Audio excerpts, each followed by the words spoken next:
How's it going, Ram fans? Welcome back from the break into what is the final regularly scheduled night of Hubbard's Huddle this semester. I'm your host, as always, Ellison Hubbard, here to get you caught up on everything going on in the world of athletics.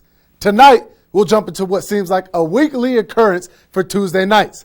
Some more CSU track and field action before getting caught up on the finale of the March Madness tournament.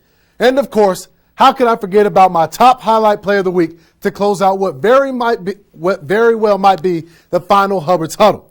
So let's break the huddle and get into some more shattered records on the track. Last Saturday, the Rams had their first home meet of their outdoor slate on nearby Jack Christensen track.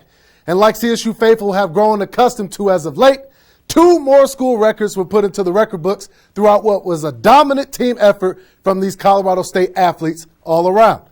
And man, with the effort these Rams put out, it was a long afternoon for the meets visiting schools, with teams like CU, UNC, Colorado School of Mines, and Wyoming at a complete loss when going against the home squad, collecting 13 first-place finishes in 13 different events, not to mention that most of these first-place finishes made history, catapulting these Rams winners all the way into the program's top 20 for the respective events. As we look at the records broken, Lauren Gale competed in the 400-meter race, finishing in first, shattering her own personal record, and more importantly, the CSU's all-time mark by 0.52 seconds, with a drop from 52.76 seconds to 52.24 seconds.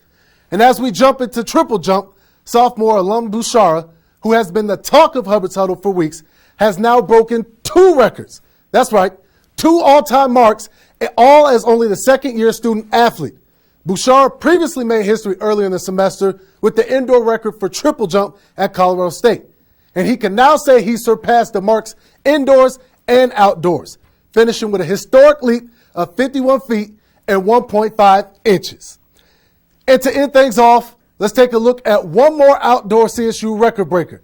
This time is senior grad student Eric Hammer, who competed last Friday at the Sound Running College Invite down in Cali.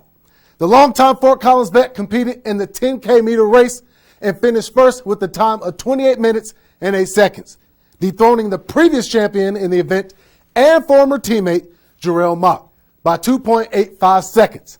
Wow, what a successful weekend for the Rams. And as the weeks go on, the pressure will continue to rise, with Coach Bedard continuing to push his squad towards even more all-time performances.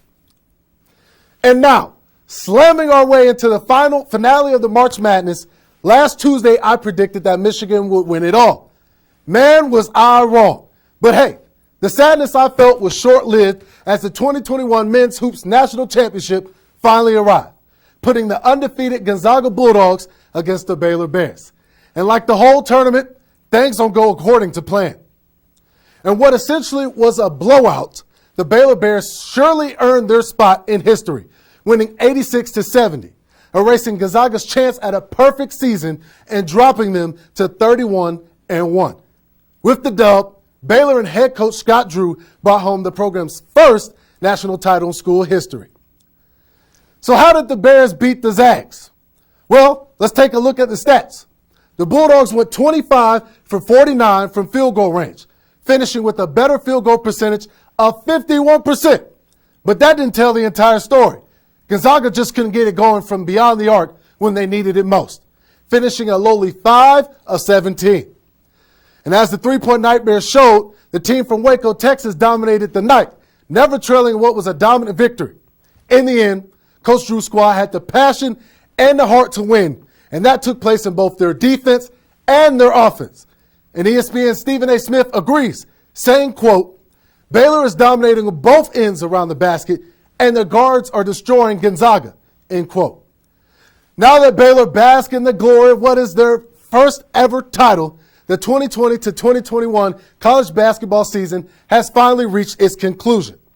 This was definitely one wild tournament bracket and a super memorable March Madness. And now, Rams, it's finally time for my final top highlight play of the semester. The big dance is said and done, and to make the ending even more special, I have this insane buzzer beater 3 by Gonzaga's Jalen Suggs to close things out. Take a look. Jalen Suggs gets the inbound. He's running, time running down, throws up a three, banks it in, and he wins the Final Four matchup against UCLA. Look at this bank. Did he call bank? I think he called bank. He hits it in, and he runs to the table like D. Wade and Kobe did. That was his dream. He fulfilled his dream. Instant classic. What a history moment right there as number one Gonzaga beat UCLA. And like the news I just gave to you not too long ago, they did not win in the championship against the Bears in a very sad loss. But that's all I have for you tonight, Ram fans. Thank you so much for hanging out with me throughout my time here at CTV, and I can't wait to see what the future holds. But don't go away just yet. Ty Branson is up next for his final entertainment special of the spring. This is Ellison Hubbard, signing off. Meet again, don't know where, don't know when, but I know we'll meet again some sunny day.